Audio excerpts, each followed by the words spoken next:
Hello la Titi Family, j'espère que tu vas bien. Aujourd'hui on se retrouve pour une vidéo où on va parler des ingrédients qui sont à éviter dans nos compositions. Alors, j'ai bien dit éviter, on va essayer le plus possible de les éliminer parce que vous allez voir qu'ils sont pas beaux du tout. Certains c'est bien. Je me suis renseignée auprès de chimistes mais aussi mes petites recherches bibliothèque et compos sur internet. N'hésitez pas bien sûr à faire vos propres recherches mais j'ai essayé de vous condenser vraiment les ingrédients qui me semblent là importants de connaître, qui sont dans toutes nos compos et qui pourtant sont délétères pour nous, pour nos cheveux, pour notre peau. Les premiers de cette liste, les PEG, polyéthylène glycol. Pour les obtenir, c'est à partir de la chimie lourde et très polluante. Ils sont potentiellement cancérigènes et irritants. Au niveau de la compo, pour ceux qui ne les produisent, c'est pas bon non plus parce que ça diminue leur fertilité. Comment pour connaître les PEG? Tout simplement, je mets leur petit nom ici. Les PEG ne sont pas biodégradables. Les éléments de base, ce sont la glycérine, les huiles minérales, les silicones, les alcools gras. On les retrouve dans les médicaments et les produits alimentaires aussi. À quoi ça sert les PEG? Ça sert d'émulsifiant, d'épaississant. Ce sont des agents tensioactifs, émollients ou humectants. Émollient, pour vous souvenir de ce que ça veut dire, dites-vous que ça fait ramolli, émolli, émollir, ramollir.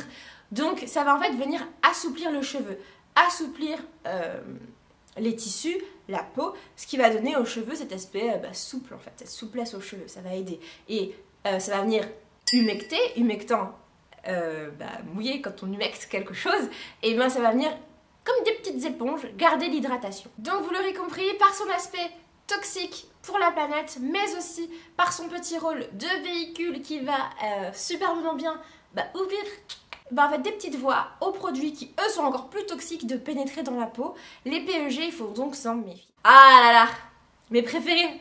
Eux, vous savez, j'ai décidé de transiger. Je vous en parle assez souvent. Ce sont les ammonium quaternaires. Les ammonium quaternaires ou les quat. On les reconnaît comment?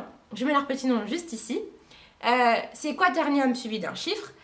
On retrouve les BTMS comme l'alcool cétéarique et le bentrimonium méthosulfate. On voit polyquaternaire plus un chiffre et d'autres noms que je vous laisse là, dont le bentrimonium chloride dont je vous parle aussi assez souvent, qui sont dans beaucoup de compos.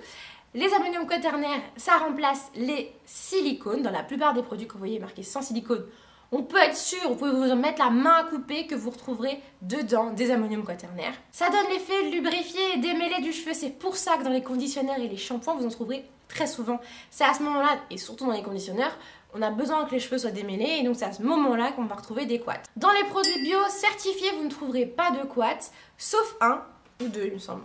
Je vais regarder dans ma liste. Sauf les BTMS, donc l'alcool stéréalique et le bentrimonium méthosulfate, que vous retrouverez dans les compositions. Donc vous l'aurez compris, c'est comme un silicone. Hein.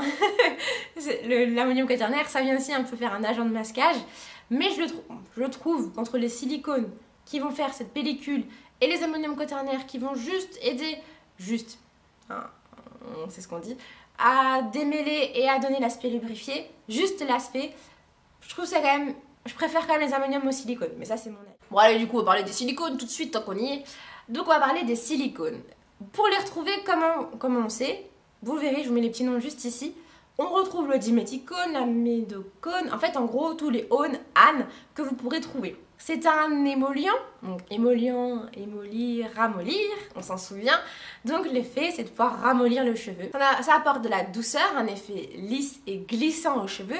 C'est pour ça qu'on aime ça les silicones, parce que ça va tout de suite vous donner cet aspect waouh. On en retrouve dans les shampoings et les fonds de teint, mais aussi les conditionneurs, et en fait tout ce qui doit donner un effet waouh, clairement. Le bilan écologique est catastrophique. Faut bien vous dire que c'est des matières plastiques sous forme liquide ou solide qu'on va retrouver dans nos produits. Ils sont perturbateurs endocriniens et potentiellement cancérigènes. Et je vous le lis parce que celui-là a un nom à se tirer une balle. Le cyclotétrasiloxane est classé toxique pour la reproduction.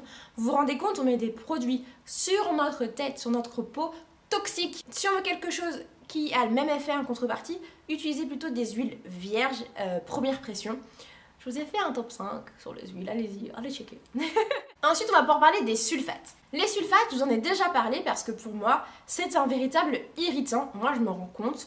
Et en fait, Afid, qui utilise lui aussi des produits avec sulfate, s'est rendu compte que quand il en utilisait des produits sans, il n'avait pas la peau qui grattait. Les sulfates sont des irritants. Il y en a beaucoup pour lesquels les preuves scientifiques ont été faites, mais on dit toujours potentiellement irritant, mais vraiment, Si vous avez la possibilité de bannir les sulfates de vos produits, faites-le. Bien sûr, les produits qui ont des sulfates ont une mousse incroyable, donnent un aspect hyper propre aux cheveux, ce sont des tensioactifs, mais ils sont très agressifs pour la peau et certains sont même des perturbateurs endocriniens.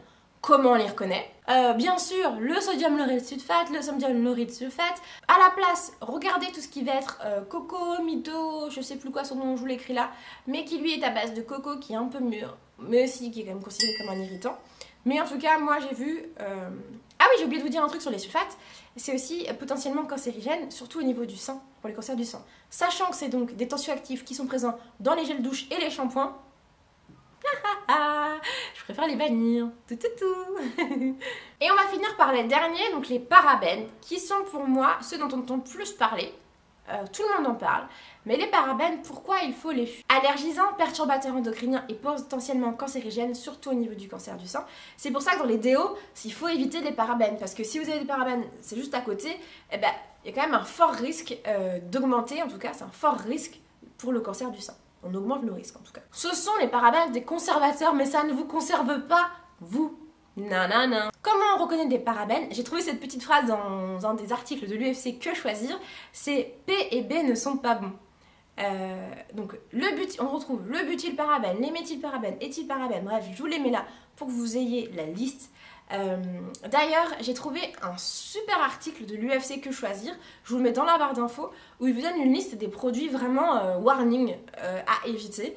Je l'utilise régulièrement pour m'assurer, quand je vous fais des études de compo, que je n'en ai pas zappé dans la compo. Je vous parle, parce que pour moi, c'est hyper important d'y faire attention. Je ne peux pas avoir à vouloir des bons produits si mes compos, elles sont catastrophiques. Même si je vous dis, ouais, ce produit-là, il est génial, je sais que des années plus tard, on va me dire, mais en fait, ce produit-là, maintenant, il est interdit dans tes produits de beauté. Et je vais faire, ok, bah, je l'ai utilisé toute ma vie. Maintenant, je veux plus de ça. À savoir que maintenant, aussi, quand je veux éviter ce genre de produits, ou quand je choisis de les utiliser, comme les ammoniums quaternaires, j'essaye au maximum de ne pas les utiliser là où c'est proche de mes muqueuses, là où c'est proche de mes connexions sanguines, telles qu'au niveau de mon cuir chevelu. J'essaie de ne pas les mettre à cet endroit-là, je les mets surtout en longueur. Pareil au niveau de mes lèvres, j'essaie de ne pas mettre de produits comme ça. Au niveau de ma minette, j'essaye aussi de ne pas mettre ce genre de produit parce que je ne sais pas ce que ça peut faire au long terme. Cette vidéo-là, c'est pas une vidéo d'alerte en mode « Ah non, tout ce qu'on utilise, c'est pas bon, c'est mauvais !» Non, c'est pas ça ma vidéo.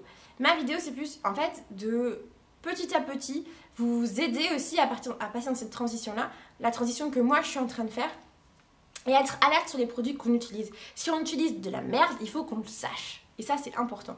Voilà. Bref, j'espère que ça vous aura aidé comme type de vidéo à reconnaître peut-être certaines choses. Parfois vous dites, ah mais ouais, faut peut-être que je regarde dans mon produit s'il n'y a pas ça parce que ça me fait cet effet-là régulièrement. Je me sens, ça me gratte, ça me pique, ça m'irrite. Regardez vos produits. Parce que des produits très irritants comme les sulfates, ça peut aussi entraîner beaucoup de problèmes au niveau du cuir chevelu, tels que des pellicules, tels que des démangeaisons. Donc regardez vos produits, c'est ce que j'aimerais que vous reteniez de cette vidéo. Et voilà, je t'ai donné toutes les clés. À toi de trouver les bonnes serrures maintenant. Je vous dis à très vite pour une prochaine vidéo. N'hésite pas à liker celle-ci si elle t'a plu, si tu en veux d'autres du genre, parce qu'il y en a d'autres de produits auxquels il faut faire attention. À t'abonner si ce n'est pas déjà fait en activant la cloche de notification pour ne rater aucune de mes vidéos. Et on se retrouve très vite pour une prochaine vidéo. Bisous!